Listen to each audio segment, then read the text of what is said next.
Bonsoir à tous, les socios, ravis de vous retrouver. On est dans le club des 5, 534e émission, soirée exceptionnelle ce soir sur notre chaîne YouTube, puisque vous allez avoir non pas une,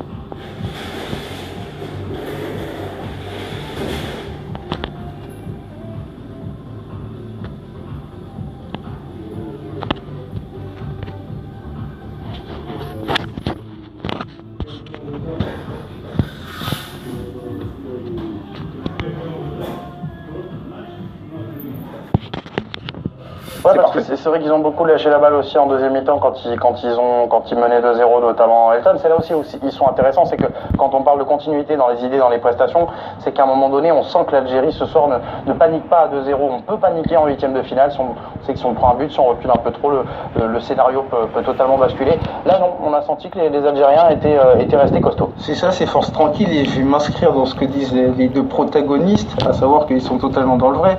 Et je vais même citer une expression de Jacques Monclar, à savoir que c'est une équipe qui est près du texte. C'est-à-dire qu'il y a Belmadi qui va imposer un script avec un scénario bien défini, et l'idée c'est d'arriver au même script et au même scénario. Et donc c'est une équipe qui est près du texte, à savoir qu'il y a une logique entre ce qu'a défini Belmadi et ce qu'ils font à la fin. Et en ce sens, il y a une progression qui est notable de bout en bout, et on voit bien que c'est une équipe qui est en train de maximiser son plan A. Et avec ces hommes qui restent, voilà, au fur et à mesure des matchs, l'équipe ne bouge vraiment pas beaucoup. Il y a une bien définie, il y a une colonne vertébrale qui est très claire, et à partir du moment où tu as une colonne vertébrale qui est bien définie, à partir du moment où tu as des talents qui se mettent en avant, à l'image de Riyad Mahrez, plus sur la seconde mi-temps, le football, Najim me dit oui, parfois la logique elle s'applique pas au football, et à un moment donné, parfois elle est respectée. C'est vrai qu'elle est respectée. Il y a une logique parce que à partir du moment où tu as un plan clair, cohérent face à un adversaire dont on parlera, qui n'est pas dans ce cas-là, il y a une logique à ce que tu gagnes 3-0. Mais c'est vrai que c'est intéressant. On parlera peut-être tout à l'heure des ambitions de Belmadi, mais pour moi c'est lié. Hein.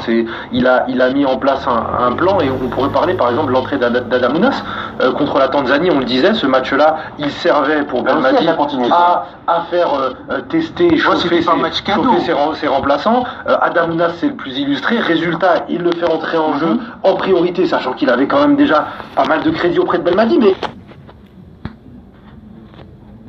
après quelque chose dans cette cadre, mais face à ces nouvelles intentions congolaises depuis ce match référence contre le Zimbabwe, il fallait réagir aussi de manière intelligente, et les Malgaches l'ont fait parce qu'ils se disposent aussi un peu sous... J'ai l'impression de voir un peu une espèce de toile d'araignée sur le terrain où tous les joueurs ont leur petit périmètre à...